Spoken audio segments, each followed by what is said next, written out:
మధ్యప్రదేశ్లోని బుర్హాన్పూర్ ఇక్కడ అసిర్గఢ్ అనే ఒక పురాతన కోట ఉంది.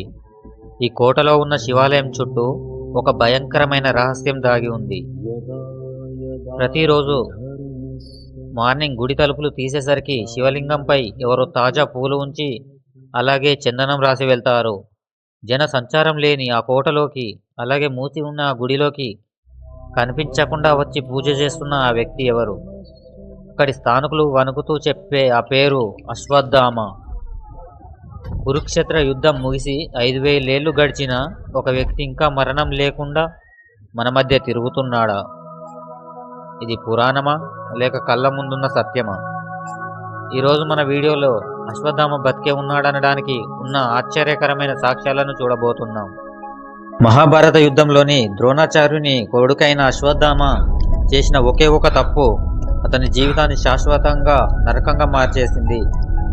పాండవుల వంశాన్ని అంతం చేయాలనే క్రోధంతో ఉత్తర గర్భంలో ఉన్న శిశువుపై బ్రహ్మాస్త్రాన్ని ప్రయోగించాడు.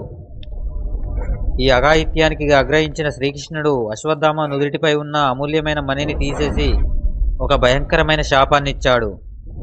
కలియుగం అంతమయ్యే వరకు నువ్వు మరణం లేకుండా ఒళ్ళంతా వ్యాధులతో నుదిటిపై మానని గాయంతో అడవుల్లో అలమటించాలి అని కృష్ణుడు శాసించాడు. ఆ రోజు నుండి అశ్వత్థామ మరణం కోసం వెతుకుతూనే ఉన్నాడు. కానీ మరణం అతనికి దొరకడం లేదు. కేవలం పురాతన కథని కొట్టిపారేయడానికి వీల్లేదు. ఎందుకంటే నర్మదా నది తీరంలో తిరిగే కొందరు ఆయుర్వేద వైద్యులు చెప్పిన కథనాలు వింటే ఆశ్చర్యపోవాల్సిందే. ఒక భారీ ఆకారంలో ఉన్న వ్యక్తి నుదిటిపై ఎప్పుడూ రక్తం కారుతున్న గాయంతో వారి దగ్గరకు వచ్చి ఆ గాయానికి రాయడానికి నూనె అడుగుతుంటాడట. ఆ గాయం ఎంత వింతగా ఉంటుందంటే ఏ మందు వేసినా అది తగ్గదు. అలాగే అసిర్గఢ్ కోటలోని శివాలయంలో తెల్లవారుజామున పూజలు జరగడం ఇప్పటికీ ఒక మిస్టరీనే.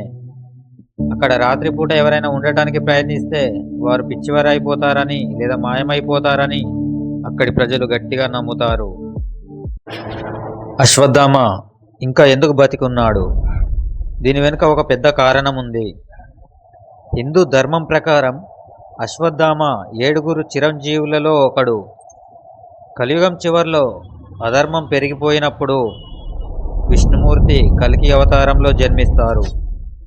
ఆ సమయంలో కల్కికి యుద్ధ విద్యలు నేర్పడానికి, ధర్మాన్ని కాపాడడానికి సిద్ధంగా ఉండే గురువులలో అశ్వత్థామ ఒకరు. అంటే 5000 ఏళ్లుగా అతను భరిస్తున్న ఈ బాధ కలియుగ అంతంలో జరగబోయే మహాయుద్ధం కోసమేనా? అశ్వత్థామ ప్రస్తుతం హిమాలయాల్లో లోతుల్లో తపస్సు చేస్తున్నాడా, లేక మన మధ్య ఒక సామాన్యుడిలా తిరుగుతున్నాడా అనేది ఇప్పటికీ అంతు చిక్కని రహస్యం.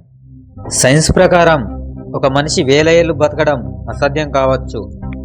కానీ మన పురాణాలు, అక్కడ జరుగుతున్న వింతలు చూస్తుంటే అశ్వత్థామ ఉనికిని కాదనలేం.